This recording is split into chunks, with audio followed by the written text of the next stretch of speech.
Good day, good afternoon po. So as we have learned all about the 6 pillars of good characters.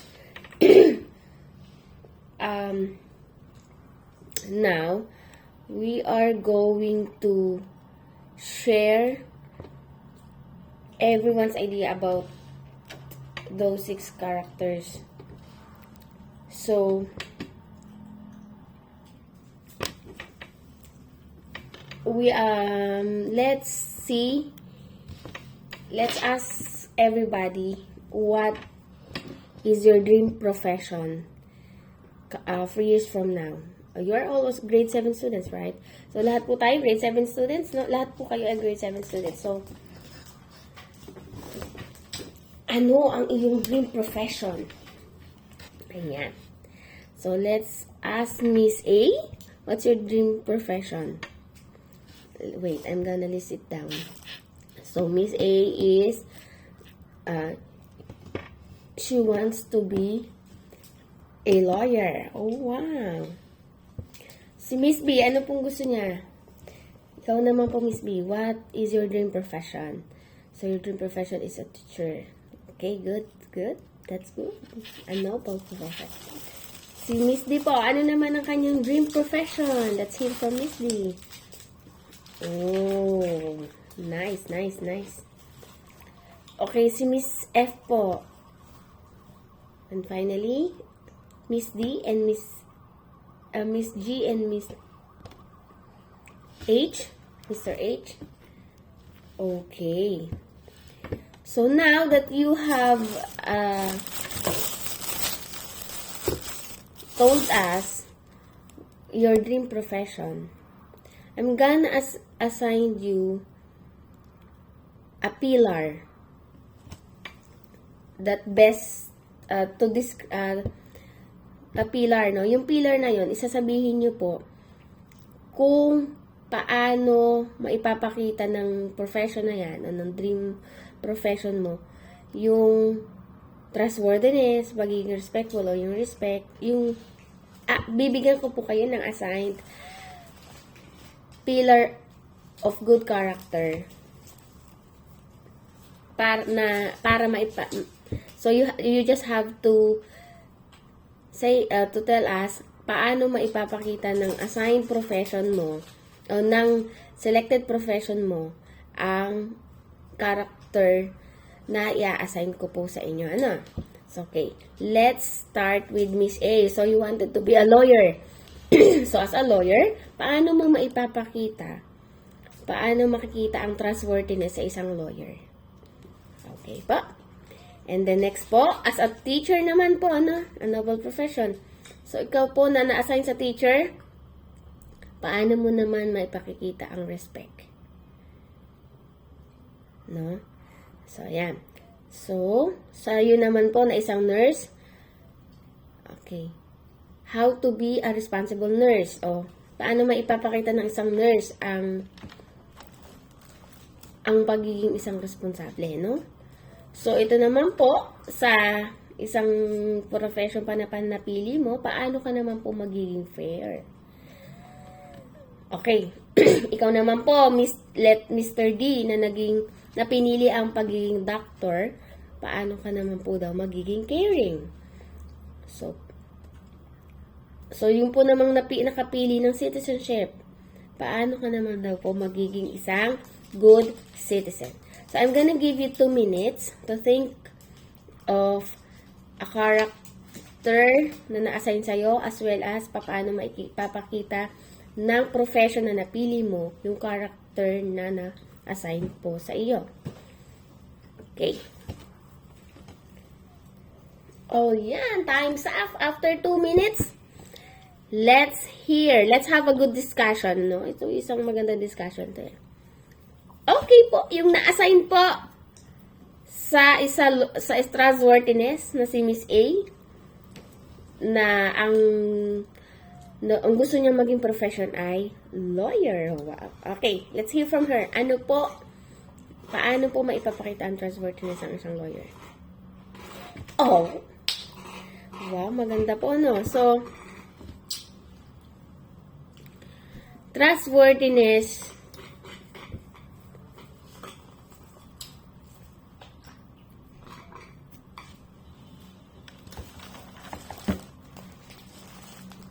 trustworthiness,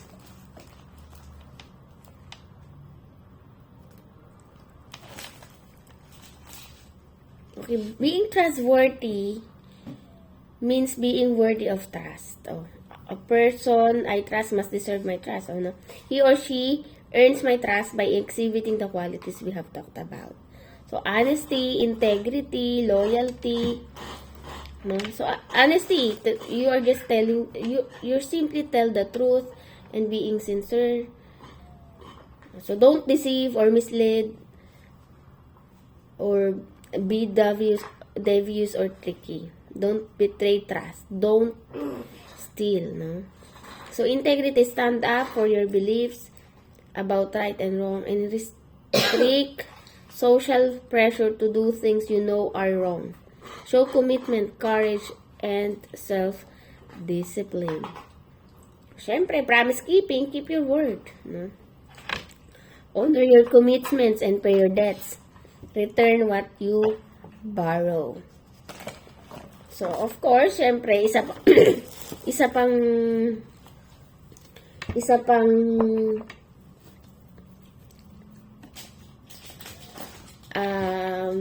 isa pa dyan, another one is being loyal, no? So, loyalty is standing by or stand by, support, and protect your family, friends, employer, community, and the country. Don't talk behind people's back. Spread rumors,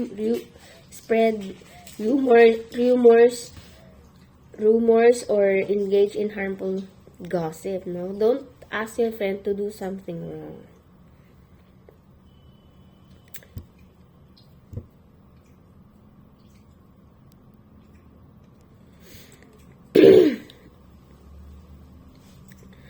Okay. So, let's move on naman, no? Dito naman tayo kay Miss B na na-assign kayo respect. At ang kanyang chosen profession is a teacher. Okay. So, let's hear from Miss B kung paano maipapakita yung respect. Being respectful as a teacher. Give us some example. Okay? Go, Miss B.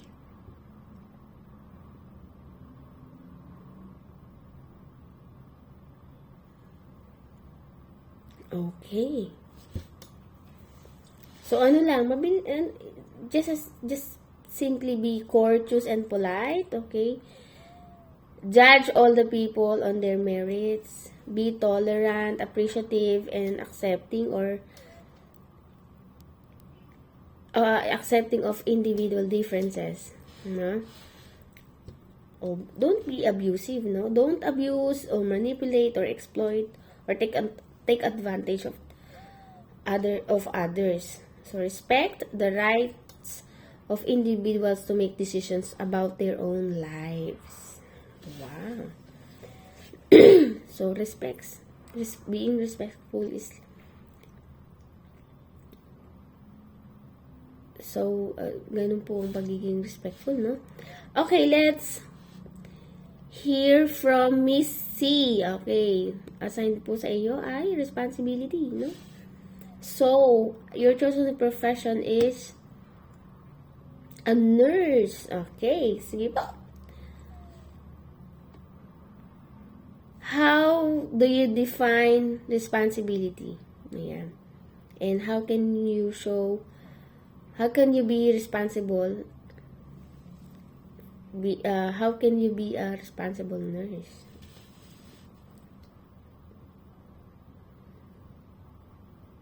Acting responsibly simply means doing what you are supposed to do. Being responsible means being in charge of your choices and accountable for your actions. A responsible person pursues excellence and exercises self-restraint. Our family, friends, teachers, and neighbors expect certain things from us. When we act responsibly, we meet their expectations. So, kung ano po yung pinapagawa sa'yo, gagawin mo. And, you take responsibility sa mga actions na ginawa mo, no? Ganun lang po siya. Ganun lang po siya dapat natin. Ganun po siya kasimpleng intindihin. So, think before, being accountable of what you do. So, think before, so, dahil responsable tayo, dahil natutunan tayong maging responsable, alam na natin kung paano maging responsable, no? So, think before you act and consider the possible consequences. Consequences on all the people affected by your actions. Be reliable and dependable. Accept responsibility for the consequences of your decisions and don't make excuses. Don't blame others for your mistakes or take credit for another's achievements. Wow, thank you so much po, Misty. Ito, additional pa, no?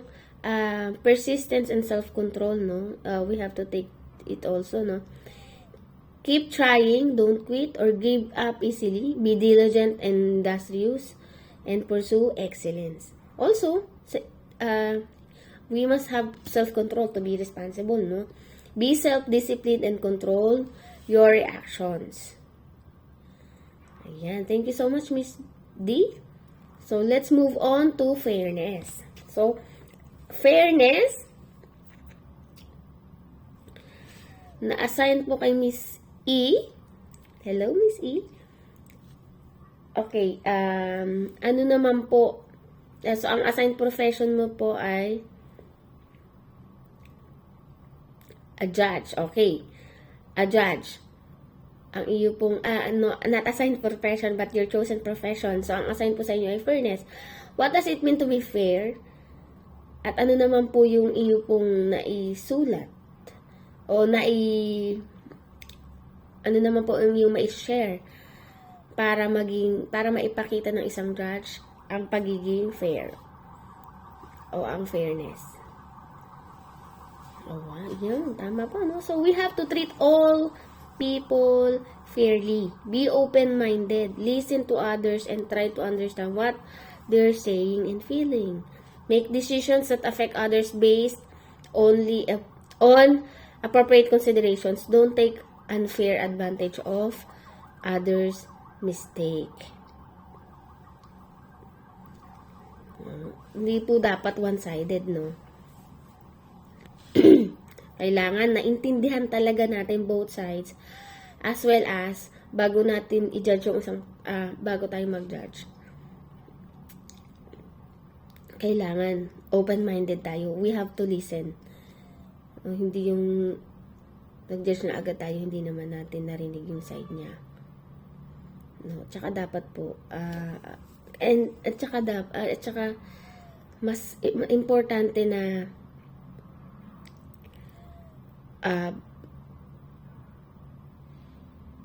hindi tayo nagte-take advantage, no, dun sa mistakes o pagkakamali ng ibang tao.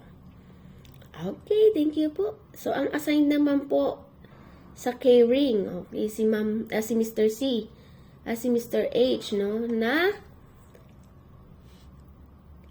ang napili niyang profession ay nurse. Okay, how does a good nurse show caring character? Yes po, no? So, a caring nurse shows that shows care about others through kindness, sharing, compassion. Being caring is showing care about others through kindness, sharing, and compassion. Live, syempre, by the golden rule. What is the golden rule nga? Don't do unto others what you don't want to be done unto you. Do unto others what you wanted to be and do unto you na. So help others. Don't be selfish. Don't be mean and cruel or insensitive to others' feelings. Okay, thank you, Mr. D. Mr. H. Let's move on to Mr. I. Na na-assign po sa citizenship, no? And ang chosen profession niya is a soldier. Okay, what does it mean to be a good soldier? And show that you are a good citizen. What behaviors would you see in a person who is considered to be a good citizen? Ano po yung mai-share mo? Mr. I. Ayun. So, citizenship, syempre, kung ano yung mga batas na pinatutupad ng bansa o sa lugar mo na you play by the rules, obey the laws, kung ano yung laws na nandun. No? Of course, do your share, be a good citizen that contributes a lot for the society, no? Vote, syempre. Stay informed, updated sa mga nangyayari, syempre. Kung updated ka, makakatulong ka ng ng tama, mas maayos, nakakapag-react ka ng mas maayos. Of course, ano pa? Protect your neighbors and community, pay your taxes, work for the greater good, and help the community or school by volunteering. Protect the environment, of course, no? And conserve our natural resources. Ayan, no? So,